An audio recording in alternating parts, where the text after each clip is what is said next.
Hey guys, Bob here, and you are not going to believe what I just did. I just watched a video by Elliot Holes on the Strength Camp channel, and it was not about smoking ashwagandha. It was about lifting weights. As a matter of fact, he's recently reactivated the channel, started uploading again, doing Yo Elliot. So if you're like me, and when he got kind of funky a couple years ago, you unsubscribed from like all of his shit, I suggest you check out the Strength Camp channel, subscribe, press the notifications button, all that crap, because he's putting out some good videos again, like the old Elliot Holes. Holy shit, who would have thought that would happen? Anyway, the video that I wanted to talk about in this video was why the 5x5 system is perfect, okay?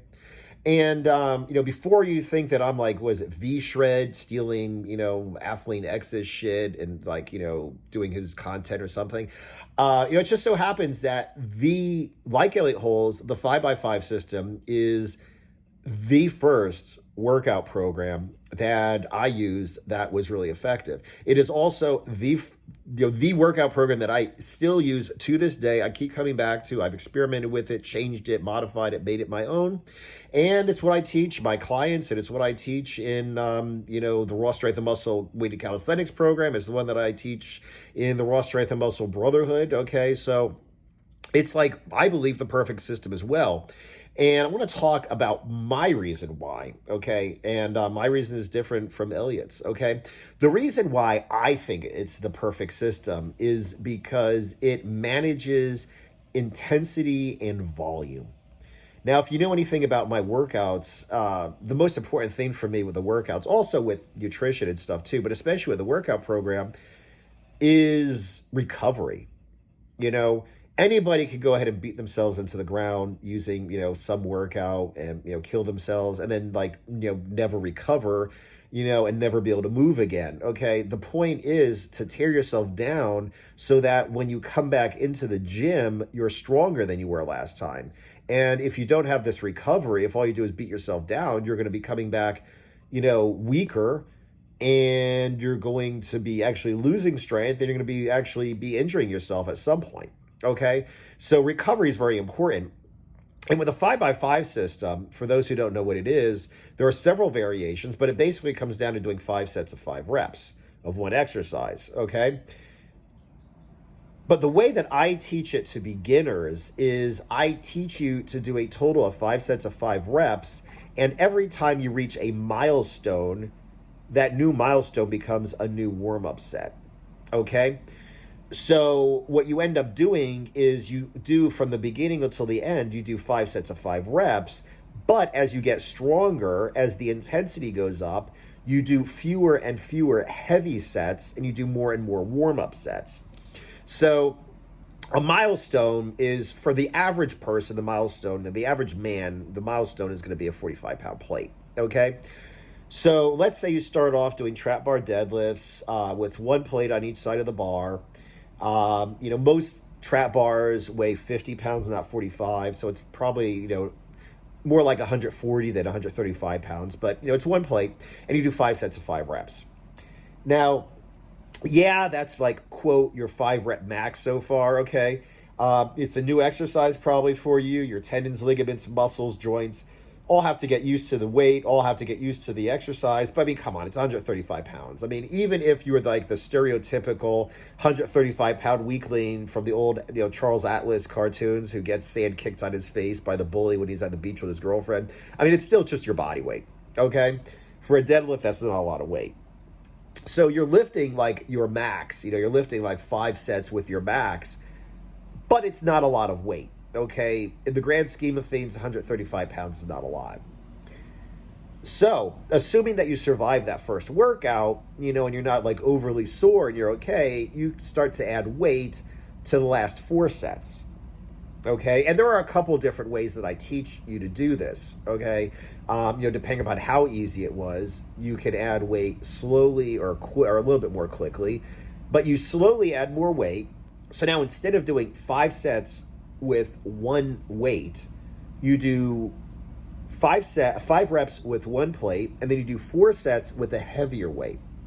Okay, you increase the weight. When you get up to 2 plates, you have 2 warm-up sets. You do a warm-up set with one plate, a warm-up set with 2 plates, and 3, quote, heavy sets. So as you get stronger, you use more and more weight.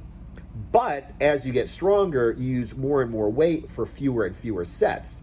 I mean, you start off doing 5 sets of 5 with the same weight, then a warm-up plus 4 sets of 5 with the same weight, then 2 warm-ups and 3 sets of 5 with the same weight. And eventually, the average man, the average sized man, should be able to go up to 5 plates. Okay? So that means he goes to do 1, 2, 3, and 4 plates for 4 warm-up sets, and he does 1 heavy set with 5 plates. Now, once again, I mean, he's doing 4 warm-up sets, okay? So he's not working that intensely that much, and then he's just putting all of his effort into that 1 heavy set. So he's using 5 times as much weight, okay? 5 plates instead of 1. 5 times as much weight as when he started off doing 5 sets with 1 plate. But instead of doing 5 sets, he's only doing 1 set with his heaviest weight. So if you understand what that means, you know, like I said, the stronger you get, the more weight you lift, the fewer sets you do with that heavy weight. Now, I do also have another phase in my 5x5 system where, first of all, you get up to that intensity, you get up to your goal weight. Then you do something I called owning the weight, which is you get to the point where the weight is actually easy. It's very doable to lift this weight. Then you start increasing the volume again. So basically, you start off with 5 sets of 5 reps with your heaviest weight. You build up to the point where you're only doing 1 set of 5 reps with your heaviest weight. The rest are just warm-ups. And then when you get to the point where that's like, quote, easy, then you start increasing the volume again. So you end up doing 5 sets of 5 reps with your heaviest weight again. So, like I said, the important thing about here is in the beginning when you're working on just getting strong, you're not overtraining because you're doing fewer sets. But then when you've reached that level of intensity you want to be at, the level of strength you want to be at, instead of increasing the weight, you increase the volume, okay? So in both phases, you are keeping from overtraining, okay? And if you want to see what this looks like at the most advanced level, I'm going to go ahead and link a video below this one that you can watch. It's me working out in a 1-bedroom apartment shared with several cats, a big dog, and my girlfriend because we were going to go to Greece. And then all of a sudden the zombie apocalypse happened and we got locked down. We had downsized from our house into this tiny 1-bedroom apartment to get ready to leave. And we got stuck there and the gym's closed. So I was doing 500-pound deadlifts in my living room using bathroom mats as pads to keep myself from dropping the damn plate through the floor. And then I ended up doing warm-up sets plus 5 sets with 500 pounds. Check out the video below. It's kind of funny seeing me work out in this little tiny-ass apartment. But anyway, like I said, that's the point. You know, everybody always talks like, what's the most volume I could do? What's the most intensity I could do? What's the most this? What's the most frequency? And, you know, when you look at how to do the most, you have the wrong mindset. What you want to do is you want to have the most optimal, you know, the optimal combination of intensity and frequency and weight and recovery, okay? So that you don't work out so frequently or so intensely that you can't recover, okay?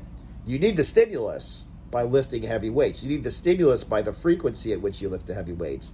But you also certainly need to have the recovery as well. That's, you know, the balance of the two is what determines, you know, how quickly you can grow stronger and bigger. It also, you know, determines how long you can continue doing that without regressing or getting injured. Anyway, check out the video. Links down below this video. If you like the video, go ahead and subscribe and sign up for notifications. Ask questions. I love answering your questions in this video. And if you want to check out how I suggest you guys work out, go to rsamworkout.com or go to the rsambrotherhood.com. It's my complete nutrition and workout program plus group coaching, which means I have a community I can answer your questions in, and I do weekly Zoom calls where I answer your questions directly as well. Okay, so check them out as well. Anyway, thanks for watching. See you guys in the next video.